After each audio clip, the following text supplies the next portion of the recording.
오늘은 이제 남유다에서 활동했던 선지자들이에요. 구약성경 1291쪽, 제 성경으로는 1291쪽인데 미가서 1장 1절 말씀 우리 같이 한번 읽어볼게요. 시작. 유다 왕들 요담과 아하스와 히스기야 시대에 모레셋 사람 미가에게 임한 여호와의 말씀 곧 사마리아와 예루살렘에 관한 묵시라. 자, 히스기야 시대니까 여기잖아요. 그럼 지금 북이스라엘은 존재는 하나 거의 멸망 직전에 있다는 얘기고요. 그죠? 그래서 그 미가가 사마리아는 어디입니까? 북이스라엘.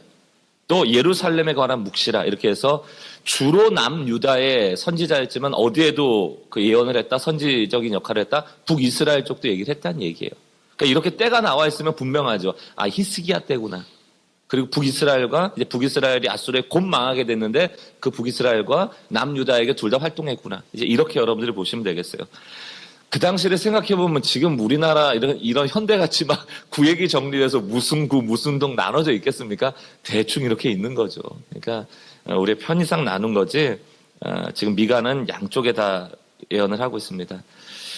자, 5절 말씀 보세요. 하나님께서 이제 그 허물을 물으시는데 그게 뭐냐? 이는 다 야곱의 허물로 말미암음이요 이스라엘 족속의 죄로 말미암음이라. 야곱의 허물이 무엇이냐? 사마리아가 아니냐? 유다의 산당이 무엇이냐? 예루살렘이 아니냐? 이러므로 내가 사마리아를 들에 무더기 같게 하고 포도심을 동산 같게 하며 또 그 돌들을 골짜기에 쏟아내고 그 기초를 드러내며 그 새긴 우상들을 다 부서지고 그 음행의 값은 다 불살라지며 내가 목상들을 다 깨뜨리니 그가 기생의 값으로 모았은즉 그것이 기생의 값으로 돌아가리라.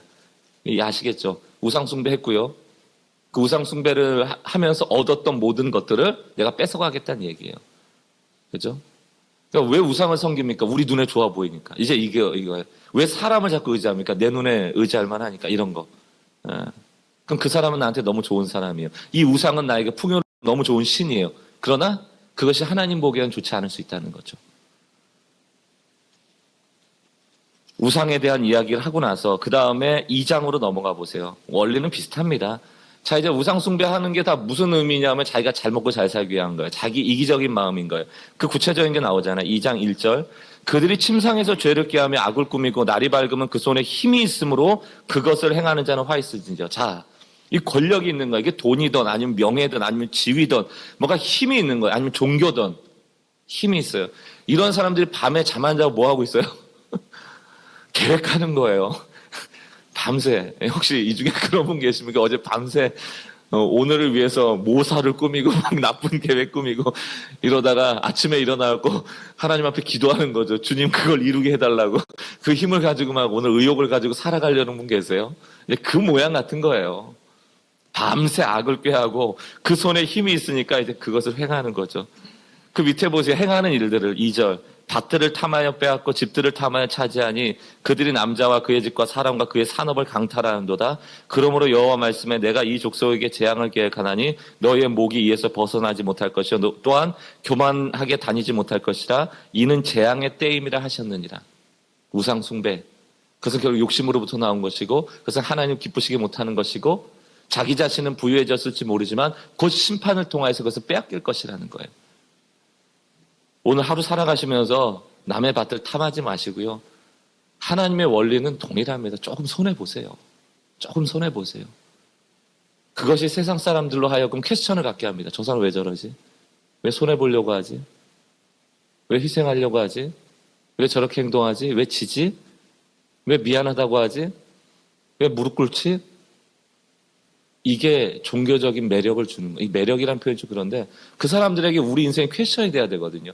구약시대의 안식일, 농사를 짓던 시대의 안식일이 어떻게 효율적이에요? 지금 오늘 하루를 더 밭을 갈아야지. 근데 쉬라. 때마다 절기마다 쉬라. 때마다 절기마다 쉬라. 이건 효율적인 삶은 아니거든요. 그럼 이방 사람들이 보면서 퀘스천을 갖죠. 저희는 뭐지? 그게 바로 하나님이 거룩해지라는 거죠. 구별되라는 거예요. 너희가 달라야 된다는 거예요. 그럼 이 세상 사람들이 우리를 보면서 저 사람 좀 다르네 라고 느끼는 게 뭘까요? 기도해갖고 더 많이 얻는 거? 아, 역시 기도하니까 더 많이 얻구나. 이런 거? 이제는 그렇게 생각 안 해요. 7, 80년대 우리가 먹고 살기 힘들 때는 그랬을지 몰라요. 아, 교회 가서 저 사람 막 기도하니까 막 경제적으로 부흥하고 집도 사고 뭐 하나님이 열심히 섬기니까 이렇게 됐구나라는 그런 기복적인 게 먹혔을지 모르지만 요즘 사람들은 그렇게 돈에 궁하지 않아요. 돈 버들려고 교회 생활하는 사람들이 앞으로 점점 적어질 겁니다. 이 사람들에게는 현대 애들의 공허함이 있거든요. 누군가 자기를 알아주길 원하고 조금 자기의 수준에 내려와서 함께 공감하기를 원하거든요. 차별 때문에 힘든 거 아니에요? 지금 20, 30대들이?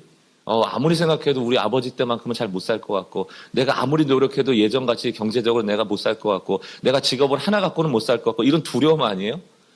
근데 부모님들은 부모님 세대 생각하면서 나도 자수성가했다고 막 아이들 쪼고, 사회적으로는 뭔가 이 아이들이 안정된 바탕이 없고 하니까 다 불안한 거 아니에요? 그런 아이들에게 위로가 뭘까요? 그 아이들한테 올라오라고 해서 대화는 안 돼요. 우리가 내려가야지. 이게 이제 그리스도인이죠. 그들과 눈높이를 맞추는 거. 예수님이 우리의 몸으로 오신 것처럼. 그러니까 이 복음의 정신이 우리가 참 필요하다. 앞으로 우리가 이런 것들을 또 고민하면서 나갈 것입니다. 욕심은 우상을 낳고 우상은 결국 남을 강탈하는 일을 갖게 되는 것이죠. 3장입니다. 이제 뭐 다른 얘기할 거 없이 통치자의 얘기로 나오는 거예요. 1절 내가 또 이르노니 야곱의 우두머리들과 이스라엘 족속의 통치자들아 들으라 정의를 아는 것이 너희의 본분 아니냐. 적어도 이 새벽 기대에 나오시는 모두에게 해당되는 얘기입니다. 저와 여러분. 적어도 이 새벽에 교회를 위해서 여러분 가정을 위해서 또 하나님 앞에 기도할 수 있는 분들이라면 소위 그리스도인 중에서 우두머리인 거예요. 통치자인 거예요. 그들에게 요구하시는 것이 정의 아니냐. 정의를 뭐라고 저희가 정의했습니까? 사람을 긍휼히 보는 거예요. 교회 안팎으로. 사람에게 관심을 갖는 겁니다. 2절 너희가 선을 미워하고 악을 기뻐하며 내 백성의 가죽을 벗기고 그 뼈에 살을 뜯어 그들의 살을 먹으며 그 가죽을 벗기며 그 뼈를 꺾어 다지기를 냄비와 속 가운데 담을 고기처럼 하는도다. 그때 그들이 여호와께 부르짖을지라도 응답하지 아니하고 그들의 행위가 악했던 만큼 그들 앞에서 얼굴을 가리시리라. 자, 이 사람들이 사람의 뼈를 깎고 가죽을 벗기면서 무슨 짓도 한다고요? 기도도 한단 말이에요. 그러니까 하나님이 이렇게 답하시는 거예요. 도대체 사람을 압제하는 너가 너냐? 하나님께 기도하는 너가 너냐? 절대 응답하시지 않겠다는 거죠. 또 거기에 5절부터 보면 거짓 선지자가 반드시 나옵니다. 이 약한 세대에는. 내 백성을 유혹하는 선지자들은 이에 물 것이 있으며 평강을 외치나 그 입에 무엇을 채워주지 아니하는 자에게 전쟁을 준비하노다. 이런 선지자에 대해서 여호와께 이르시되 그러면 너희가 밤을 만나리니 이상을 보지 못할 것이 어둠을 만나리니 점치지 못하리라 하셨나니 이 선지자 위에는 해가 져서 낮이 캄캄할 것이라. 이게 여러분 이 당시에 그냥 거짓 선지자로 생각하시면 안 돼요. 다 우리로 생각하시면 돼요. 지금은 성령을 받고 영적인 존재가 다 됐습니다. 다 선지자예요. 왕 같은 제사장이에요. 우리에게 영적인 눈이 왜 어두워지는가? 왜 하나님께서 우리에게 말씀하지 않아 하신가? 말씀드렸죠. 우리는 기도할 수 있고 우리는 헌신할 수 있고 우리는 말씀 볼 수 있어요. 그러나 하나님의 응답은 우리가 있는 그 자리에서 일어나지 않아요. 우리가 있는 그 자리가 정의로운 자리여야 해요. 거기에서 하나님은 응답하십니다. 선지서는 도대체 사람을 핍박하고 공의롭지 못한 너가 너냐, 나를 제사하는 너가 너냐, 여기에 답하라는 게 모든 선지서의 내용이에요. 그러면 답하려면 어디로 가야 됩니까? 하나님께 가야죠. 그곳에서 내가 응답하겠다는 얘기예요. 다. 이곳에 서 있으라는 얘기예요. 이곳에 가지 말고. 8절 오직 나는 여호와의 영으로 말미암아 능력과 정의와 용기로 충만해져서 야곱의 허물과 이스라엘의 죄를 그들에게 보이리라. 에레미야서 예전에 읽을 때 그랬죠, 여러분. 그 거짓 선지자 틈바구니에서 옳은 얘기를 하는 게 쉬워요? 다른 선지자들은 평화로울 거라고 할 때 너희 바벨론에 끌려갈 거라는 얘기하는 게 편합니까? 그렇지 않죠. 그러나 성령께서 우리에게 능력과 정의와 용기로 충만케 하신대요. 이 중에 여러분 부족한 게 있기 때문에 우리가 진짜 선지자가 되지 못하는 거죠. 여러분에게 부족한 게 뭐예요? 능력, 정의, 용기. 이거 성령께서 주시는 거예요. 오늘 이 새벽에 주님, 이 세상을 역행하고 세상이 감당치 못할 믿음의 사람으로 서기 위해서 여호와의 영으로 충만해져서 내 삶의 능력과 정의와 또 용기가 가득하게 하옵소서. 이 마음으로 하나님이 원하시는 그 자리에 서시는 우리 모두가 되길 소망합니다. 4절 말씀, 4장 말씀 1절 끝날에 이르러는 여호와의 전에 산이 산들의 꼭대기에 굳게 서며 작은 산들을 산들 위에 뛰어나고 민족들이 그리로 몰려갈지라. 곧 많은 이방 사람들이 가며 이르기를 오라 우리가 여호와의 산에 올라가서 야곱의 하나님의 전에 이르자 그가 그의 도를 가지고 우리에게 가르칠 것이니라. 우리가 그의 길로 행하리라 하리니 이는 율법이 시온에서부터 나올 것이요 여호와의 말씀이 예루살렘으로부터 나올 것입니다. 결국 해답이 뭡니까? 돌이킨다는 게 뭐예요? 내가 정의롭지 못하고 용기롭지 못하고 또 능력 없는 자리, 다시 말하면 세상 사람들에게 좋은 자리, 거짓된 자리에 서서 주여 내가 회개합니다가 아니고 나의 자리를 옮기는 것. 우리 찬양도 있잖아요. 오라 우리가 여호와의 산에 올라. 이게 미가의 찬양이에요. 여호와의 산에 오르자. 왜? 그곳에 설 때 비로소 여호와의 말씀이 나올 것이다. 그 말씀이 듣는 자가 살 것이다라는 얘기죠. 5절 말씀, 4장 5절 말씀 같이 한번 읽어보겠습니다. 시작. 만민이 각각 자기의 신의 이름을 의지하여 행하되 오직 우리는 우리 하나님 여호와의 이름을 의지하여 영원히 행하리로다. 6절. 여호와께서 말씀하시되 그날에는 내가 저는 자를 모으며 쫓겨난 자와 내가 환난받게 한 자를 모아 발을 저는 자는 남의 백성이 되게 하며 멀리 쫓겨났던 자들을 강한 나라가 되게 하고 여호와의 시온에서 이제부터 영원까지 그들을 다스리리라 하셨나이다. 많은 주석가들이 이것을 무엇이라고 얘기하는가? 메시아. 예수 그리스도에 대한 예표로 보는 거예요. 그날에는. 거기에 대한 예표가 또 6절하고 5장 2절에도 나오죠. 우리 같이 한번 읽어볼까요? 5장 2절 시작. 베들레헴 에브라다야 너는 유다 족속 중에 작을지라도 이스라엘을 다스릴 자가 내게서 내게로 나올 것이라. 그는 근본은 상고에 영원에 있느니라. 이게 누구입니까? 이게 예수 그리스도죠. 베들레헴 에브라다야. 에브라다라는 얘기는 유다 지역의 작은 그냥 지역에 대한 거예요. 그러니까 베들레헴하고 에브라다 같이 나올 때가 많습니다. 그러니까 베들레헴 에브라다야. 그러니까 베들레헴을 얘기를 하는 거예요. 무엇을 강조하기 위해서? 유다 중에서 굉장히 작은 동네라는 것을 강조하는 거예요. 메시아는 그 한 민족을 구원하는 왕입니다. 그러니까 그 당시에 이제 국가 대 국가로 존재하고 왕의 힘이 중요했잖아요. 그때 모든 민족을 이길 만큼 강한 왕, 그것을 메시아라고 불렀어요. 우리를 구원할 왕. 그러니까 이제 여러분 잘 아시다시피 신약 시대에 메시아를 기다렸는데 그 메시아가 어떤 사람이에요? 구약 시대 사람들은 힘이 있는 거라고요. 군사력도 있고 정치력도 있고 그리고 로마로부터 우리를 구원해낼 수 있는 메시아를 원했는데 누가 나왔어요? 마국간에서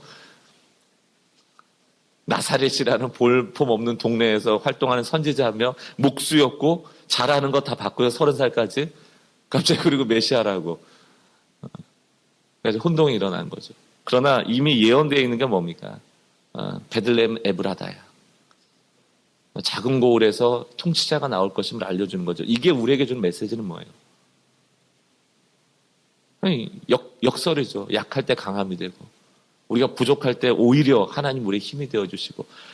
그러나 이 현대는 어떻습니까? 이런 역설에 대해서 인정할 수 없죠. 내가 커져야 된다는 거 아니에요. 내가 존재감이 있어져야 되고 작아지면 안 된다는 것이죠. 그러니까 참 어려운 거죠. 이스라엘 그 초대 예수님이 오셨던 시절도 힘이 필요했고 지금 이 시대에도 우리는 힘이 필요하다는 거거든요. 그러니까 마국간에서 온 예수를 원하지 않는 거죠. 약해질 때 강함이 된다는 얘기를 동의하지 않는 거죠. 그러니까 우리가 성경에서 항상 어디가 힘이지라고 찾게 되는 거죠. 무엇이 능력이고 무엇이 응답이고 무엇이 나에게 좋은 것인지를 자꾸 찾게 되는 거죠. 그러나 성경을 아무리 찾아도 그걸 찾아내기가 쉽지가 않은 거예요. 왜냐하면 성경은 이 땅을 사는 방법을 알려주는 게 아니고 선택받은 자의 삶, 거듭난 자의 삶을 알려주기 때문에 찾을 수가 없어요. 우리에게 주어지는 미션은 이 땅에 발을 딛지만 우리의 삶이 거듭난 자의 삶으로 배워가고 걸어가는 법을 이제 배워가다 보니까 이게 쉽지 않은 삶입니다. 하나님 아실 거예요. 그러나 성경이 말하는 이 원리 원칙대로의 삶을 살아갈 때 하나님께서 역사하신다라는 것이 성경이잖아요. 오늘 다시 한번 그것을 우리가 마음에 새길 수 있길 바라고요. 이제 6장으로 넘어갑시다. 6장으로 넘어가면 이제 미가서의 주제라고 얘기할 수 있죠. 6장 6절부터 8절까지 우리 한 목소리로 읽어볼 텐데 하나님께서 우리에게 원하시는 게 무엇인가? 미가서 6장 6절로 8절 같이 있습니다. 시작. 내가 무엇을 가지고 여호와 앞에 나아가며 높으신 하나님께 경배할까? 내가 번제물로 1년 된 송아지를 가지고 그 앞에 나아갈까? 여호와께서 천천의 순양이나 만만의 강물 같은 기름을 기뻐하실까? 내 허물을 위하여 내 마다들을 내 영혼의 죄로 말미암아 내 몸의 열매를 드릴까? 사람아, 주께서 선한 것이 무엇임을 내게 보이셨나니 여호와께서 내게 구하시는 것은 오직 정의를 행하며 인자를 사랑하며 겸손하게 내 하나님과 함께 행하는 것이 아니냐. 하나님과 함께 행하는 것, 함께 행하는 자에게 나타나는 것은 정의를 행하며 인자를 사랑하며 겸손한 것. 여기 참 6장 7절 말씀 보면 이렇게 의문문 같이 질문하고 있잖아요. 드리는 것이냐? 앞에 나아갈까? 기뻐하실까? 열매를 드릴까? 아니다. 사람아, 주께서 선한 것을 원하셨다. 이렇게 답이 나와 있잖아요. 이게 까까까 이런 질문이 있잖아요. 이 질문이 이렇게 쓰여지는 게 미가서의 아주 독특한 어법인데, 미가라는 이름 자체가 누가 여호와 같을까? 이런 거예요. 누가 여호와 같을까? 이제 이런 이름이거든요. 그래서 이제 7장으로 넘어와서 7장 18절 말씀 보세요. 7장 18절. 주와 같은 신이 어디 있으리까? 이게 미가입니다. 이름이. 여호와가 누구십니까? 이게 미가거든요. 주와 같은 신이 어디 있으리까? 주께서는 무엇을 원하실까? 그렇죠. 여러분에게도 미가와 같은 질문이 있어야겠죠. 내게 원하시는 게 무엇일까? 7장 18절입니다. 7장 18절.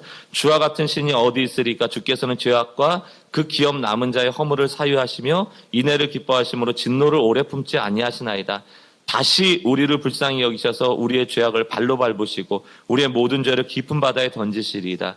주께서 옛적에 우리 조상들에게 맹세하신 대로 야곱에게 성실을 베푸시며 아브라함에게 인애를 더하시리이다. 이게 우리에게 소망이 되는 거죠. 진노를 오래 품지 않으시는. 그리고 19절. 다시 오늘 이 한날도 우리에게 또 다른 기회를 주시는 것이죠. 어제 우리의 삶을 심판만 하셨다면 오늘 우리는 눈을 뜨지 못할 수도 있었을 거예요. 그러나 다시 우리에게 긍휼함을 베풀어 주셔서 어제 우리 죄를 바다 깊은 곳에 두시고 오늘 또 인애와 긍휼로 우리를 베푸시는 그 하나님의 사랑 앞에 너희도 세상에서 긍휼과 인애로 살아가라. 오늘 하루 또 은혜로 부여받은 하루임을 알아라. 참 어제도 이게 좀 사설입니다만 어떤 그 전도사님 한 분 만나서 참 이야기를 나누는데 그 전도사님이 그 이제 여자 전도사님이신데 이전 교회에서 좀 갑작스럽게 사역을 그만두게 되면서 저한테도 이제 문자가 와서 목사님 이렇게 좀 사역할 수 있는 것을 좀 있었으면 좋겠습니다. 이렇게 얘기해서 만나봤어요. 만났는데 전도사님 왜 그렇게 급하게 한 해 좀 쉬시지 뭐 이렇게 사역하시려고 그러냐. 남편도 다 번듯한 직장이 있고 이렇게 경제적인 문제도 아니고 뭐 좀 한 해 쉬셔도 되지 않겠냐. 지금까지 달려왔는데 그러니까 이분이 저보다 훨씬 나이도 어린데 막 이렇게 얼굴이 너무 막 이렇게 막 웃는 표정 있잖아요. 너무 얼굴이 맑은 표정을 하면서 눈에는 그냥 막 이렇게 눈이 반짝반짝하면서 목사님 그 하루라도 하나님 앞에 더 드리고 싶다. 그러니까 자기는 이렇게 막 나에게 주어진 이 시간들 또 나에게 주어진 이런 사명들 이런 거를 그냥 하루라도 쉬고 싶지 않대. 누구라도 만나서. 지금 뭐 하고 있냐 그랬더니 그 교회에 나왔는데 그 아이들 있잖아요. 초등학교 아이들 있잖아요. 그 부모님들 그 교회 옛날에 개척교회였거든요. 그 교회 개척교회에 계시던 그 집사님들 중에서 그 아이들 그 과외 성경과외 이게 이제 좋게 얘기하면 1:1. 이 아이들을 한 사람 한 사람 그 시간 2시간씩 만나면서 하나의 새 아이를 만나고 있는 거예요. 귀하다고. 그게 사역 아니냐. 한순간도 쉴 수 없다고 그 아이들을 만나고 있는 거예요. 그러니까 우리에게 그런 마음이 좀 있나? 영혼을 바라보는 마음. 그래서 좀 많이 도전이 됐습니다. 오늘 새롭게 우리에게 부여하신 그 하루인데 인애로 또 정의로 오늘 하루를 살아갈 수 있었으면 좋겠다는 생각이 들고요. 이제 두 가지는 간단히 볼 때는 스바냐서 잠깐 볼게요. 스바냐서도 이제 남유다죠. 이제 히스기야 왕 시대 이후 아수르가 멸망한 다음에 이제 남유다만 남아있을 때 활동했던 선지자들이니까 이제 이런 분들은 주로 이제 바벨론의 포로로 끌려갈 수 있다라는 것을 경계하면서 이제 예언을 했겠죠. 스바냐 1306쪽입니다. 제 성경으로. 1306쪽. 스바냐서. 스바냐서는 좀 1절을 보면 또 분명하게 나오죠. 1장 1절 말씀 같이 읽어볼게요. 시작. 아몬의 아들 유다 왕 요시아의 시대에 스바냐에게 임한 여호와의 말씀이라. 스바냐는 히스기야의 현손이요 아마랴의 증손이요 그다랴의 손자요 구시의 아들이었다. 자, 여기는 유다 왕 요시아라고 분명히 나와 있죠. 그러니까 언제예요? 히스기야 이후, 다시 말하면 북이스라엘이 멸망한 이후에 요시아 왕. 여러분, 요시아 왕이 이렇게 크게 적혀 있습니까? 31년이나. 여러분 보셨다시피 성전을 청결하게 하고 그때 말씀을 받고 종교개혁을 일으켰던 아주 선왕이죠. 그런데 성경을 보면 항상 요시아 전에 누가 나오냐? 므낫세라는 왕이 나와요. 므낫세는 남유다에서도 굉장히 악한 왕입니다. 그 악한 왕이 있었음에도 불구하고 요시아가 나온 게 이제 요시아를 위대하게 만드는 장면이에요. 보통 악한 왕이 있으면 악한 왕을 쫓아가죠. 므낫세의 전차를 쫓아가는데 요시아는 어떻게 했다? 그걸 끊어낸 거예요.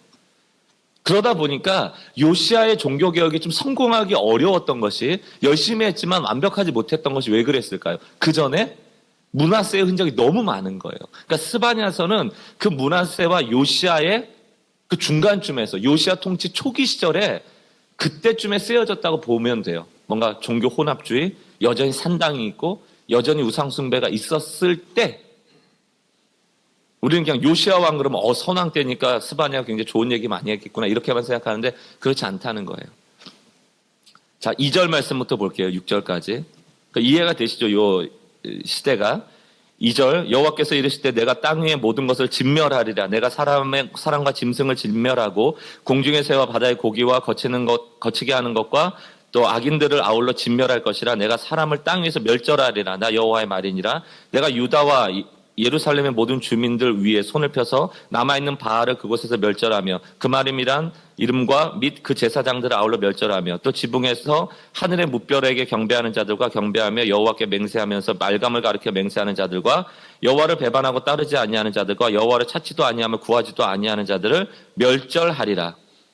이제 예루살렘에 대한 경고, 유다에 대한 경고고 그 핵심에는 뭐가 있습니까? 여전히 바알, 우상 숭배가 있는 거죠.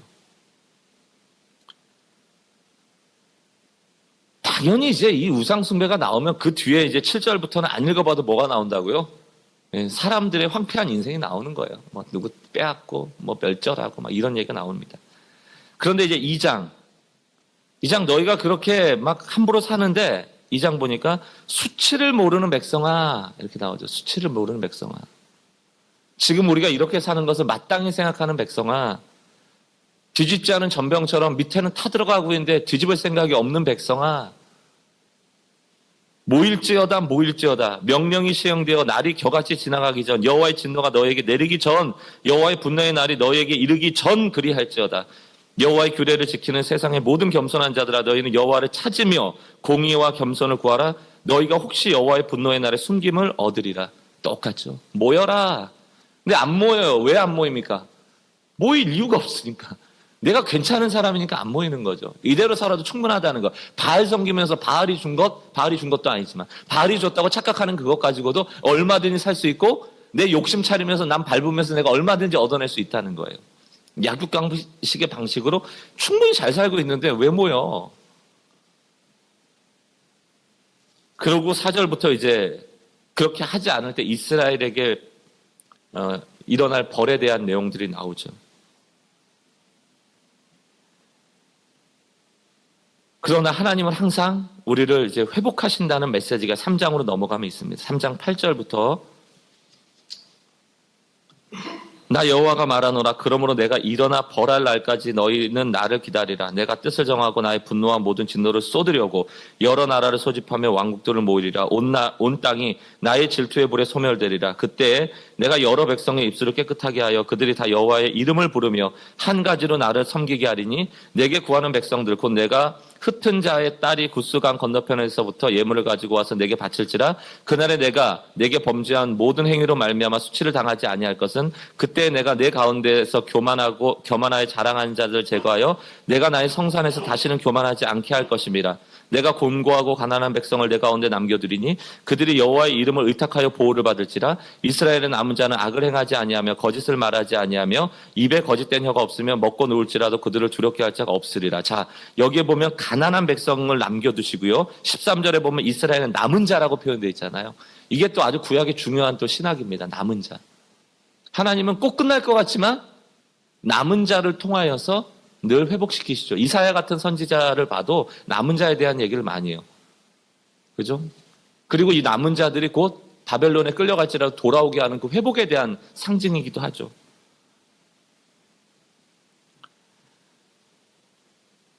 14절부터 우리 17절까지는 함께 읽어보겠습니다. 시작. 시온에 따라 노래할지어다. 이스라엘아 기쁘게 부를지어다. 예루살렘 따라 전심으로 기뻐하며 즐거워할지어다. 여호와가 내 형벌을 제거하였고 내 원수를 쫓아냈으며 이스라엘 왕 여호와가 내 가운데 계시니 내가 다시는 화를 당할까 두려워하지 아니할 것이라. 그날에 사람이 예루살렘에 이르기를 두려워하지 말라. 시온아 내 손을 늘어뜨리지 말라. 너희 하나님 여호와가 너희 가운데 계시니 그는 구원을 베푸실 전능자라. 그가 너로 말미암아 기쁨을 이기지 못하시며 너를 잠잠히 사랑하시며 너로 말미암아 즐거이 부르며 기뻐하시리라 하리라. 아멘. 스바냐 3장 17절이 또 스바냐의 핵심 구절이죠. 아까 제가 잠깐 말할까 말까 하다 넘어가는데 가난한 자, 남은 자, 이제 이런 하나님이 남겨두시는 자가 있어요. 우리가 좀 적용해 볼 게 있다면 우리 주변에 좀 힘든 분이 왜 존재할까? 우리는 늘 그걸 어떻게 보냐면 이렇게 봅니다. 하나님 왜 좀 이렇게 평등하게 하지? 왜 이렇게 저렇게 힘든 사람 안 도와주세요? 왜 하나님은 공의롭지 않으세요? 정의롭지 않으세요? 이렇게 이제 내 어려움에 있는 사람이 나를 불평할 때도 있지만 나는 괜찮은데 왜 이제 옆에 사람 보면서 좀 힘들어 하시는 분들 있잖아요. 하나님이 우리를 위해서 남겨두신 자라고 보시면 돼요. 그 누구한테 도우라고 하는 겁니까? 누구에게 메시지가 되는 거예요? 그 힘든 사람을. 우리는 하나님 탓할 때가 많아요. 왜 우리에게 주변에 힘든 분이 있을까?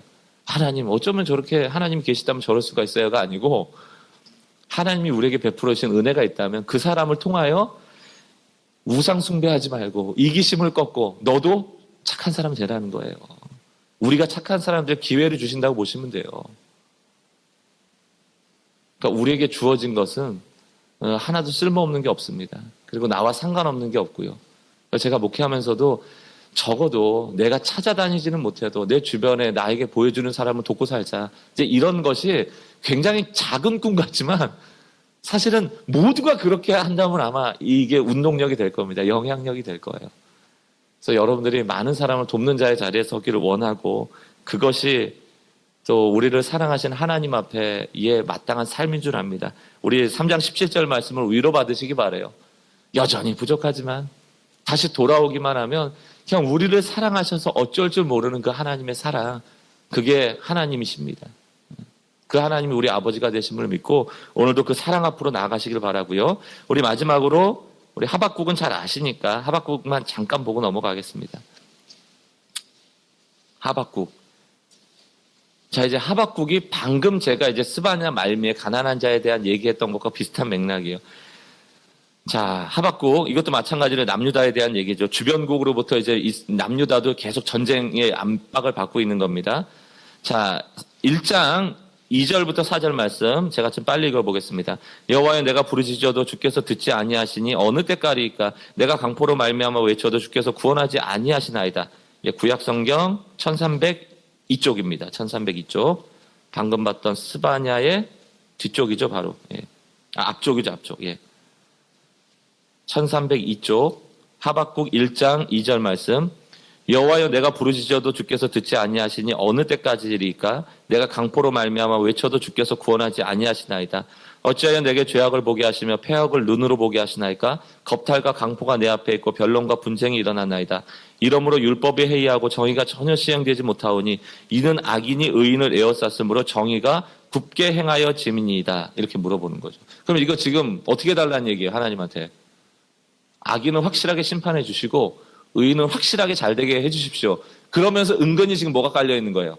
하나님은 의롭지 않습니다를 얘기를 하는 거잖아요. 하나님이라면 어떻게 이럴 수 있습니까? 13절 말씀 또 호소를 해요. 13절 주께서는 눈이 정결하심으로 악을 참아보지 못하시며 패역을 참아보지 못하시거나 어찌 거짓된 자들을 방관하시며 악인이 자기보다 의로운 사람을 삼키는데도 잠잠하십니까? 이렇게 이제 얘기하시는 거죠. 그랬더니만 이제 하나님께서 2장에 넘어가서 2장 2절 3절 2장 2절 3절 우리 같이 한번 읽어보겠습니다. 2장 2절 3절 시작. 여호와께서 내게 대답하여 이르시되 너는 이 묵시를 기록하여 판에 명백히 새기되 달려가면서도 읽을 수 있게 하라. 이 묵시는 정한 때가 있나니 그 종말이 속히 이르겠고 결코 거짓되지 아니하리라. 비록 더딜지라도 기다리라. 지체되지 않고 반드시 응하리라. 때가 있다라는 거예요. 정한 때가 있다라는 거예요. 여러분 우리 이걸 잘 보셔야 돼요. 자, 우리가 하나님의 알파와 오메가의 시간 속에서 굉장히 짧은 시간을 부여받았어요. 그죠? 요즘 뭐 길면 100세라고 하지만 인류의 역사로 보면 100세는 굉장히 짧은 거예요. 우리가 볼 수 있는 하나님은 우리가 사는 날 동안의 하나님이에요. 그죠? 근데 우리는 우리가 사는 이 100년을 통하여서 알파와 오메가를 안다고 착각하는 게 문제라는 거예요. 그리고 모든 의로움과 모든 좋은 일과 내가 생각하는 일이 이 100년 사이에 다 일어나기를 원하는 거예요. 여기서 조금만 벗어나는 일은 우리가 못 참아요. 근데 하나님은 너 죽고 101년째 일어날 거야. 너는 지금 이거를 경험하고 그냥 당할 때야라고 하는 것을 못 견뎌요. 하나님 나라, 하나님의 역사를 우리가 인정하지 않기 때문이에요. 우리는 우리 대해서 잘 되기를 원해요. 내가 잘 되기를 원해요. 우리는 교회가 내가 살 동안 부흥하기를 원해요. 저는 그 꿈을 자꾸 내려놓습니다. 저는 늘 이 우리는 교회를 보면서 하나님 주님이 언제 오실지 모르겠지만 씨 뿌리는 교회 되길 바래요. 잘 씨를 심어서 거짓된 걸 좀 끊어내고 뿌리 잘 묵은 땅 기경하고 이제 씨 뿌리는 거예요.